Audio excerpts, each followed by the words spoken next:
Bathroom camping గురించి తెలుసుకోకపోతే మీ కొంప కొల్లేరే.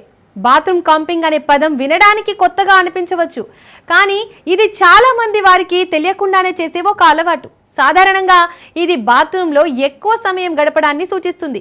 ఇది కేవలం శుభ్రత కోసం కాకుండా కొన్నిసార్లు వ్యక్తిగత స్థలం లేదా ఒత్తిడిని తగ్గించుకోవడానికి చేసే చర్యగా కూడా ఉంటుంది.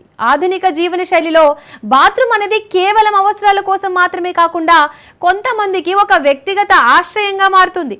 బయటి ప్రపంచం నుండి కాసేపు దూరంగా ఉండి ప్రశాంతంగా తమతో తాము గడపడానికి ఇది ఒక ప్రదేశం. స్మార్ట్ ఫోన్లు వచ్చాక ఈ కాంపింగ్ మరింత ఎక్కువైంది. చాలా మంది ఫోన్లో వీడియోలు చూస్తూ, సోషల్ మీడియా బ్రౌజ్ చేస్తూ, గేమ్స్ ఆడుతూ బాత్రూంలో గంటల తరబడి ఉండిపోతున్నారు. ఇది మానసిక ఒత్తిడి నుండి ఉపశమనం పొందడానికి, ఒంటరిగా ప్రశాంతంగా ఉండడానికి ఒక మార్గంగా భావించవచ్చు. అయితే అతిగా బాత్రూంలో సమయం గడపడం కొన్నిసార్లు కుటుంబ సభ్యులతో సమస్యాత్మకంగా మారవచ్చు.